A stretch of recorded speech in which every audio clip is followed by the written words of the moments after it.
हर थोड़े महीने के बाद इलेक्शन होना, ये भारत के गरीबों का फायदा है। इसमें नरेंद्र मोदी का पूरा गेम प्लान यही है कि नेशनल पार्टीज रहें और दूसरे तमाम रीजनल पार्टीज, छोटे पार्टीज हमेशा के लिए खत्म हो जाए। अस्सलामु अलैकुम दोस्तों, वक्फ बिल के खिलाफ अमित शाह का जो बयान आया है कि ये वक्फ बिल पास होकर रहेगा, तो इस पर भी असदुद्दीन ओवैसी साहब का बहुत बड़ा बयान आया है। वो हम इस वीडियो में देखेंगे, मगर उससे पहले आपको बता दें पार्लियामेंट का सेशन शुरू होने वाला है और वक्फ बोर्ड के वक्फ बिल के मुतालिक चलने वाला है। लेकिन इस मुद्दे से नज़र भटकाने के लिए और दूसरी तरफ जहनों को मुंतकिल करके आसानी से इसके ऊपर कानून बनाने के लिए एक और मसला ला दिया गया है। नाजरीन, वो मसला यह है कि वन नेशन वन इलेक्शन, यानी पूरे हिंदुस्तान में एक ही मरतबा इलेक्शन होगा। बार बार 5 साल में मुख्तलिफ इलाकों में मुख्तलिफ रियासतों में इंतखाबात होते हैं, लेकिन अब पूरे हिंदुस्तान में सिर्फ एक इलेक्शन होगा 5 साल में। इस पर मोदी जी की जो कैबिनेट है उसने इसको मंजूरी भी दे दी है। इसको लेकर असदुद्दीन ओवैसी साहब का बड़ा बयान आया है। नाजरीन, उससे पहले आपको बता दें, असदुद्दीन ओवैसी साहब के खिलाफ पेटिशन दायर की गई थी कि ये नफरत अंगेज़ तकरीर करते हैं और माहौल को बिगाड़ने की कोशिश करते हैं। तो इस पेटिशन के दाखिल करने वाले को जज साहब ने ज़बरदस्त तरीके से फटकार लगाते हुए इस पेटिशन को खारिज कर दिया है, क्योंकि खुद बीजेपी वाले आए दिन मुसलमानों के खिलाफ नफरत अंगेज़ बयान दे रहे हैं। अब अगर मुसलमानों के खिलाफ बयान दे तो मुसलमान बर्दाश्त कर सकते हैं, लेकिन वो खुद रसूलुल्लाह सल्लल्लाहु अलैहि वसल्लम की शान अक़दस में गुस्ताखियाँ कर रहे हैं। तो नाजरीन, ओवैसी साहब के खिलाफ मांग की गई थी कि उनके खिलाफ कार्रवाई की जाए, तो इस पेटिशन को सुनने से ही जज साहब ने इनकार कर दिया है। और नाजरीन, आप ये वीडियो भी देखिए कि मुसलमान 12 रबीउल अव्वल की मुनासिबत से शरीयत से हटकर, इस्लाम के तौर तरीक़े से हटकर किस खुराफात में मुब्तला हैं और क्या क्या कर रहे हैं,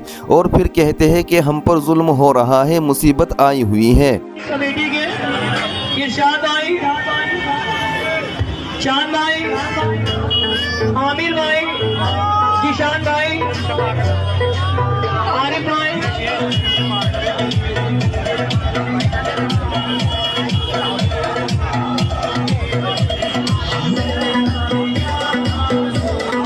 ये कोई दिवाली नहीं है आज जो आप आवाज़ें सुन रहे हैं चारों तरफ आतिशबाजी की, पटाखों की, तो कोई आज दिवाली नहीं है, बल्कि आज 12 रबीउल अव्वल है।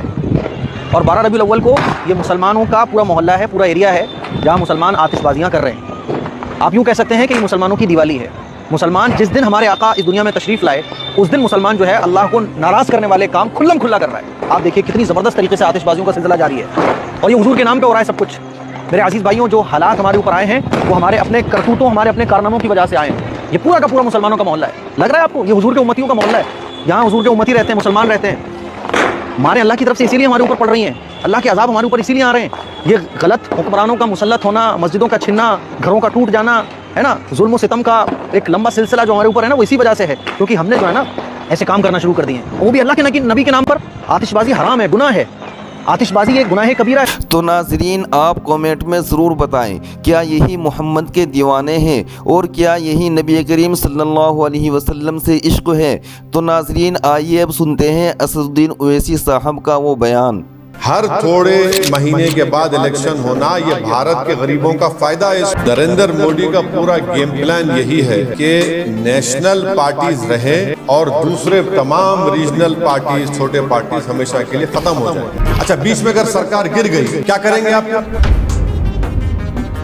जब कभी भी चुनाव होता है, नरेंद्र मोदी पीछे हटते हैं, जनता के हित में कोई ना कोई फैसला लेना पड़ता है उनको। चाहे पेट्रोल की कीमतें कम हो जाती हैं, कुछ ना कुछ उनको किसानों को देना पड़ता है। देखिए, मैंने जब 2 जून 2018 को लॉ कमीशन को भी हम ये लिख कर दिए थे, और ये जो कोविड कमेटी बनाई गई थी उसके सामने भी मैं खुद गया था, जिसमें हमने इस वन नेशन वन इलेक्शन की मुखालिफत की। और हमारा मानना यह है कि this is a solution in search of a problem. इसको अगर डिस्क्राइब करना है, this is a solution in search of a problem. अब ये नहीं बताया जा रहा है कि ये करने की क्यों ज़रूरत पड़ रही है आपको। सरकार ये बोलती है कि आपके पॉलिसी पैरालिसिस होता है, कॉस्ट ऑफ एक्सचेकर को खर्चा होता है। पहले तो ये है कि मॉडल कोड ऑफ कंडक्ट किसी पॉलिसी मेकिंग को जो डेवलपमेंटल है और रूटीन इन नेचर है उसको रोकता नहीं है, नंबर 1। दूसरी बात यह है कि इलेक्टोरल डेमोक्रेसी एक पिलर है हमारे भारत के पूरे कॉन्स्टिट्यूशन का। अब ये वीक कंसिडरेशंस पर अगर सरकार, मोदी सरकार ये कह रही है कि हमको पूरे इलेक्शन एक साथ करा देंगे हम, एडमिनिस्ट्रेटिव कन्वीनियंस, इकोनॉमिक वायबिलिटी, तो अगर कॉन्स्टिट्यूशनल रिक्वायरमेंट्स अगर फाइनेंशियल और एडमिनिस्ट्रेटिव कंसिडरेशंस पे होगा तो ये तो अलग कॉन्सिक्वेंसेस होंगे, इसके एब्सर्ड कॉन्सिक्वेंसेस होंगे। तो फिर अगर आप ये बोलेंगे भाई सिविल सर्विस काम नहीं कर रहा है, पुलिस काम नहीं कर रही है, निकाल दो। जुडिशरी में बहुत से केसेस पेंडिंग है, जुडिशरी को बंद कर दो, तो ये ऐसा नहीं हो सकता है। इसीलिए ये जो वन नेशन वन इलेक्शन की बात नरेंद्र मोदी 2019 से कर रहे हैं, 2019 में जब उनको दोबारा कामयाबी मिली तो उस वक्त ऑल पार्टी मीटिंग हुई थी पार्लियामेंट की, लोकसभा की लाइब्रेरी में। उसमें तमाम पार्लियामेंट में जितने एमपीज थे, लोकसभा राज्यसभा के, उनके पार्टी के लीडर्स को बुलाया गया। उस मीटिंग में मुझे अच्छी तरह याद है कि मेरी पार्टी और लेट हमारे जो सीपीएम के लीडर सीताराम येचुरी, हमने इसकी मुखालिफत की थी। तो नरेंद्र मोदी का पूरा गेम प्लान यही है कि नेशनल पार्टीज रहें और दूसरे तमाम रीजनल पार्टीज, छोटे पार्टीज हमेशा के लिए ख़त्म हो जाए। आप देखिए कि अगर नेशनल इलेक्शन होगा तो मुद्दा नेशनल होगा, रीजनल इलेक्शन होगा असेंबली का, विधानसभा का, तो रीजनल मुद्दा होगा। नरेंद्र मोदी ये चाहते हैं कि रीजनल मुद्दा कभी बने ही नहीं। इलेक्शन होगा, अगर हैदराबाद पार्लियामेंट का इलेक्शन होगा तो जाहिर है दिल्ली में जो भी जीत कर जाएगा क्या करेगा। असेंबली का तेलंगाना का इलेक्शन होगा तो भाई आप किसान को क्या देने वाले हैं, हाँ, आप कितने सोशल वेलफेयर के स्कूल्स खोलने वाले हैं, आप हैदराबाद के डेवलपमेंट के लिए क्या करेंगे। तो बीजेपी यही चाहती है कि ये वन नेशन वन इलेक्शन करवा कर रीजनल पार्टीज को कमज़ोर करके रख दिया जाए। और ये बार बार इनका आर्गुमेंट है कि नहीं, हर थोड़े दिन का इलेक्शन हो रहा है, हर थोड़े महीने के बाद इलेक्शन होना, ये भारत के गरीबों का फायदा है। इसमें फायदा क्यों है बता रहा हूं मैं आपको। जब कभी भी चुनाव होता है नरेंद्र मोदी पीछे हटते हैं, जनता के हित में कोई ना कोई फैसला लेना पड़ता है उनको। चाहे पेट्रोल की कीमतें कम हो जाती हैं, कुछ ना कुछ उनको किसानों को देना पड़ता है। तो ये इलेक्शन होना ज़रूरी है, क्योंकि जो भी सरकार होगी वो हमेशा अपने खड़े भी रहेगी जनता की खिदमत के लिए। अगर आप 5 साल के बाद पूरा चुनाव कराएंगे तो जनता का जो वोट का बार्गेनिंग पावर है हमेशा के लिए ख़त्म हो जाएगा।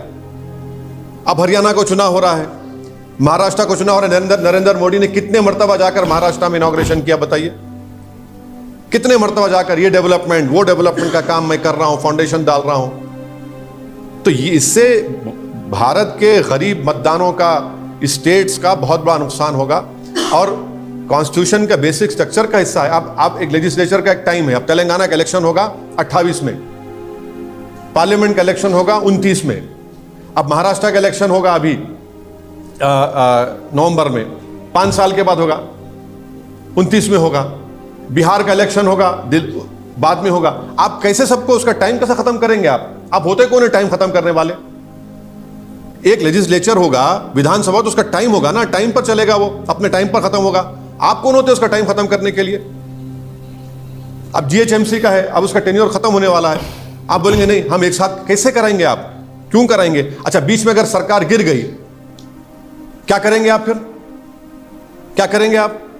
तो ये भारत के जमहूरियत के लिए, भारत की फेडरलिज्म के लिए, भारत के संविधान के बेसिक स्ट्रक्चर के लिए ये ठीक नहीं है और गरीब जनता के लिए ठीक नहीं है, किसानों के लिए ठीक नहीं है, युवाओं के लिए ठीक नहीं है। पैसे तो हर इलेक्शन के लिए अलॉकेट होते हैं ना। विधान बिहार का या हरियाणा का हो रहा है, उसके लिए कश्मीर का हो रहा है तो पैसे अलॉट हो रहे हैं, महाराष्ट्र का होगा पैसे अलॉट होंगे और फिर उसके बाद झारखंड का होगा पैसे अलॉट होंगे। तो ये नहीं, ये देखिए, कॉन्स्टिट्यूशन जो है ना, आप एडमिनिस्ट्रेशन को, कॉन्स्टिट्यूशन की जो स्कीम है आप ये नहीं बोल सकते नहीं नहीं पैसे बचाने का, पैसे बचाने तो फिर कल कोई उठ के बोलेगा पुलिस को बंद कर दो, आईपीएस को, कोई बोलेगा कोर्ट में इतना पेंडिंग है। कन्वीनियंस के ऊपर ये सब नहीं करेंगे ना, कॉन्स्टिट्यूशन चलेगा तो कॉन्स्टिट्यूशन प्रिंसिपल्स के ऊपर चलेगा। तो बेसिकली नरेंद्र मोदी सिर्फ, क्योंकि बीजेपी की आइडियोलॉजी आरएसएस की हमेशा ही रही है कि वो रीजनल पार्टीज को नहीं चाहते, इसीलिए वन नेशन वन इलेक्शन का एक मार रहे हैं तुगा। हम तो इसकी मुखालिफत किए हैं और मुखालिफत करेंगे।